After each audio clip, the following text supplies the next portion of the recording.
Good morning, everyone. It is so good to be here today to celebrate the blessings that we have had together, that we have been able to create together, that we have bestowed upon one another. These words help me to express the joy of discovering and sharing blessings. From Jennifer Kitchen. Come, sit by our fire and let us share stories. Let me hear your tales of far-off lands, wanderer, and I will tell you of my travels. Share your experience of the holy with me. Worshipper, and I will tell you that which I find divine. Come and stay, lover of leaving, for ours is no caravan of despair, but of hope. We would hear your stories of grief and sorrow as readily as those of joy and laughter, for there is a time and a place and a hearing for all the stories of this world. Stories are the breath and word of the Spirit of life, that power that we name love. Come, for our fire is warm and we have seats for all. Come again and yet again. Come speak to me of what fills your heart, what engages your mind, what resides in your soul. Come, let us worship together. As a covenantal community, we choose to gather together, not because we believe the same things, but because we choose to treat one another as sacred and witness the holy within one another. We choose to come together to witness the wonder and awe, to explore the possibilities and problems of the world, and to commit to responsible relationships. This is why we speak our relationship covenant aloud when we are together, to remind us of this commitment. Please join me in reading our covenant. You will find it in the order of service or on the screen behind me. We covenant to make our best efforts to show respect, communicate for understanding, participate in community life with trust and commitment, and to express encouragement and appreciation.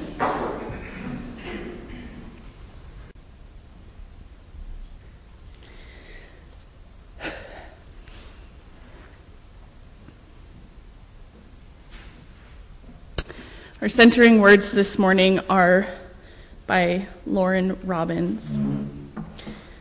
She's a mental health therapist, a licensed professional clinical counselor, and a perinatal mental health provider. And her words are, "Goodbyes are hard." Goodbyes are hard.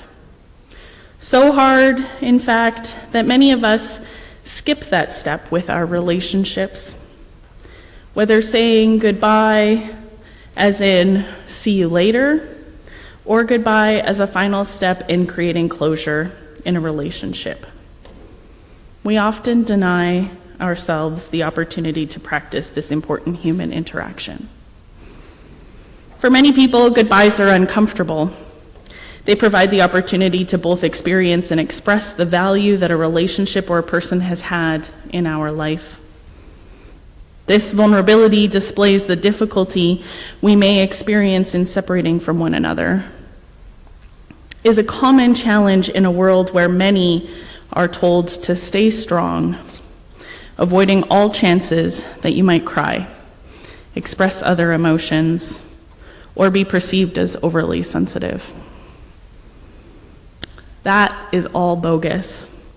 The human condition is about experiencing emotions and connecting with others through relationship.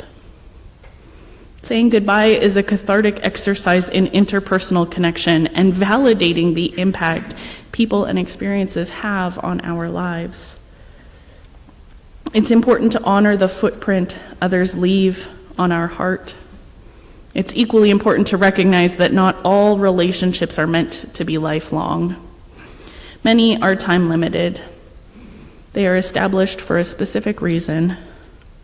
And when life circumstances shift, as they inevitably do, the relationship no longer serves its previous function. It's okay to let relationships ebb and flow, and let some float away. That doesn't mean they didn't matter. We're continuously evolving. Accordingly, our needs change, and so do the relationships that fulfill those needs. So practice saying goodbye. Do what feels right to express the value of their friendship, their support, or their camaraderie has offered for you. Allow others to see the impact that their presence has had on you. And when it's time to say goodbye, you're not devaluing the time spent with the person, but saying, "You matter, and you've been part of my story." Goodbyes are hard, but that doesn't mean we should pretend they don't exist. Emotional discomfort often equals emotional growth, something we all need to continually pursue joy and satisfaction. I'll invite you now into a moment of silence, and then Phyllis will bring us out of that silence.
June's Soul Matters theme is celebrating blessings.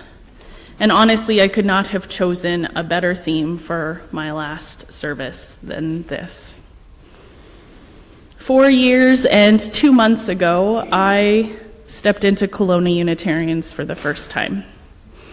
I had met the search committee over Zoom a few times already, having shared my packet of material and references with them and answering several questions, as well as asking a fair few of my own through email.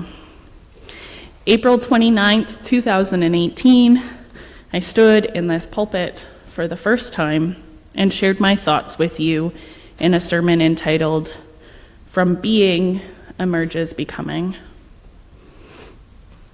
That sermon asked some questions that I spend most of my life considering. Questions of growth, searches for more, delving for deeper understanding, extrapolating for more meaning, and hoping to bring about personal change. I also spoke about a church community moving from a place of being and into a state of becoming. How do Unitarians and Unitarian communities let go of the truth that we are and emerge into the truth that we can be? The ministry that we have created together you and I, has spent a lot of time considering this. What does this community want to let go of in order to emerge, to move from a state of being, a state of existing, into a state of becoming, a process of actualization? Together we have visioned about a future. We have welcomed new people to join our community. We've created firm boundaries about who can be with us and the ways in which we choose to be together. We have given ourselves permission to explore the possibilities of an accessible building. We have created the opportunity to journey together along a path of faithful life. And we've explored what it means to be a community of becoming. We've celebrated marriages, new members to our community, including a few children, and we've also grieved the loss of many community members. In the first year that I was here, there were 3 dear congregants who passed, and in the continuing years, we've lost many more. Not only to the end of their lives, but also people moving away to be closer to family. There have been so many changes to this community of people over the last 4 years. As I consider all that this community has overcome and has had to contend with in the last 4 years, I am also reminded of all I have had the opportunity to overcome, all that I have had to contend with in the years that have gone by, and that you all have been able to witness and support me through.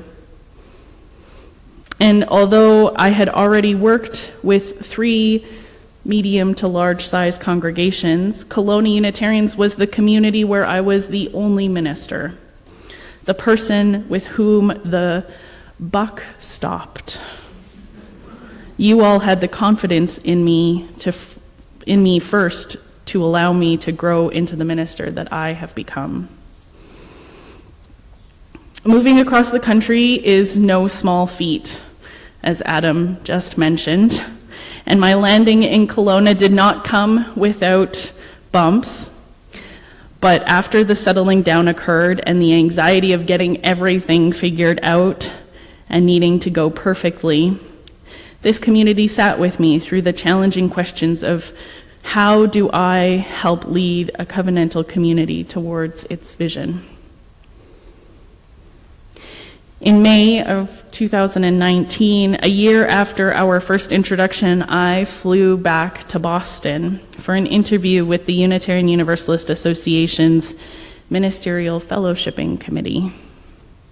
This is the committee who declares that one is prepared to be a minister, who discerns if I have completed all of the requirements for professional ministry and help identify any gaps that I might have missed. I had previously seen the fellowshipping committee 18 months prior, and they asked me to return at that point. This time, having spent 10 months with this congregation in ministerial relationship with this community, I was passed with the highest result possible because of the time that we got to spend together. Because of the work that we continue to do and the support of both the Committee on Shared Ministry and the board, I was able to complete 2 of my 3 fellowshipping renewals as well, which is a progress towards full fellowship. The blessings that this congregation have given me as I traverse the path of the beginning of my ministry have been huge. Being in a place, belonging to a place that allowed me to discover who I was as a minister and how I wanted to minister to the world has been priceless. I'm sometimes reminded of that bear trying to figure out what their song was, and you all were the lizard helping me to learn the tune. Community engagement became an important part of the work that I wanted to do. And now I've been working with the Kelowna chapter of the Canadian Mental Health Association for more than 3 years.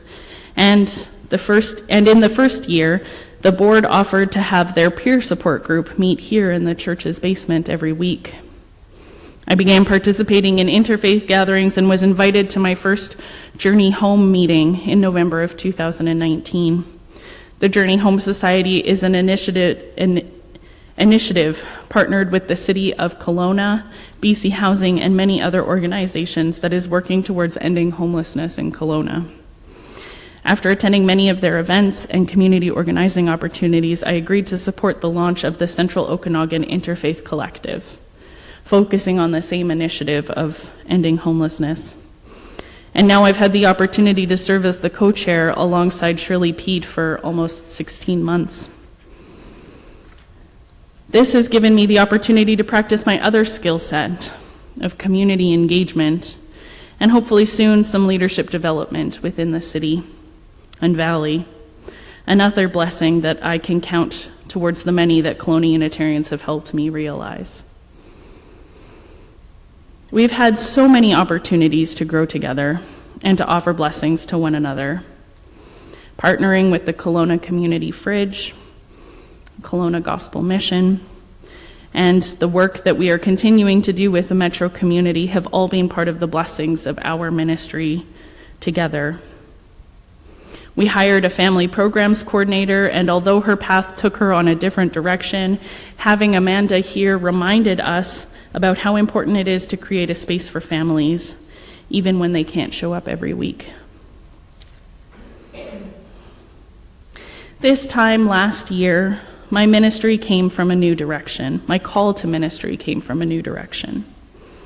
The Canadian Unitarian Council announced that they were looking to hire a youth and young adult ministry specialist. Years earlier, I imagined myself having this job, supporting congregations to strengthen the ministry that they offer to youth and young adults, and helping to support community building within these age demographics across the country. When I took the opportunity to apply for the position, I did so knowing that Kelowna Unitarians had created a community where I could learn and grow and find my voice and my expression of ministry. Having offered me this space, you all have allowed me the blessing to figure out what my career could look like. You created the safety net that I was able to spread my wings from. Thank you all for this blessing. Last month, I preached about the beauty of hard things. Near the end of my reflection, I stated, ministry is a role in which I have fulfilled here at Kelowna Unitarians, and it is a role that I will be stepping out of. In order to ensure that my successor and you all have the best possible shot at a successful ministry, where you all get to do the work of grieving and celebrating and congratulating and honoring that need to be done, I cannot come back to this community. Even though my role could be as congregant or congregational friend, there would be too many blurred lines, at least for a while. I share my reflections with you not to scare you all or to warn you off. I share this because grief can take time, and because perhaps some of you have not yet taken the opportunity to consider what it might mean to no longer have me part of this community.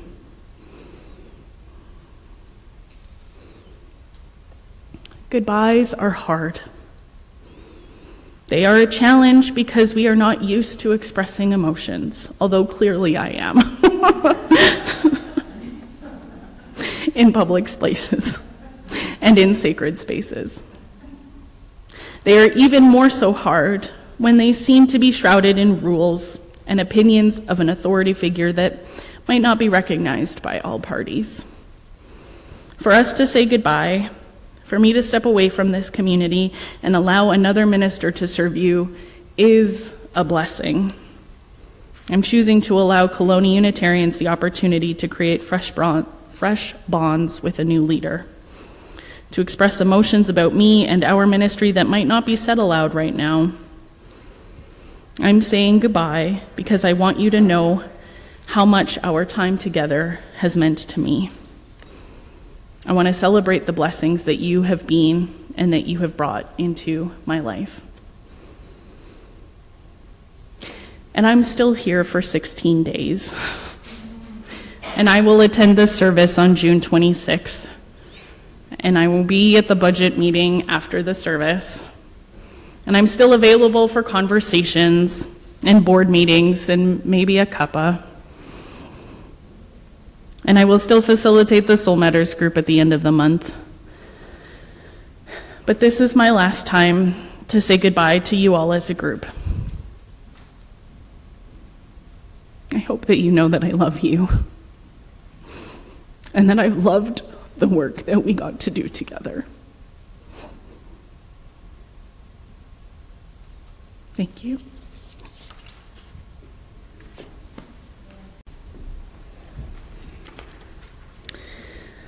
Our closing words are from one of my colleagues. We went to seminary together, named Matt Aspel.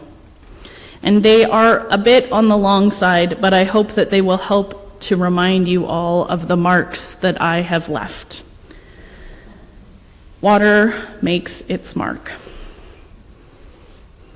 A glass of tea sweats a circle of droplets on an old table. Drying, they pull dirt and stain from the wood, leaving a ring. Water makes its mark. Deep in the earth, in a cave, a drop falls each minute. Where it lands, a great pillar of white rocks has grown. Water leaves its mark. On the surface above, a stream burbles and flows, carving out potholes in the granite of its bed. Water makes its mark. Along a highway cut, a geologist points out the layers of tan slate, each penny-thin sheet, the memory of a torrential rainstorm eons ago. Water makes its mark. In its network of veins, the blood, salty like the seawater from which we sprang, flows on in cycles, giving life. Water makes its mark. The dark clouds pass on, yielding no rain. Crops wither, and drought comes. Famine, migration, violence, and death soon follow. Water makes its mark. A space probe turns its camera towards whence it came, imagining one solitary pixel of light, its color the pale blue of oceans. Water makes its mark. A solitary tear slides down the cheek, a tear of abiding joy, a tear of unending grief. We see and share the depth of feeling as at its true core. Water makes its mark. Thank you all.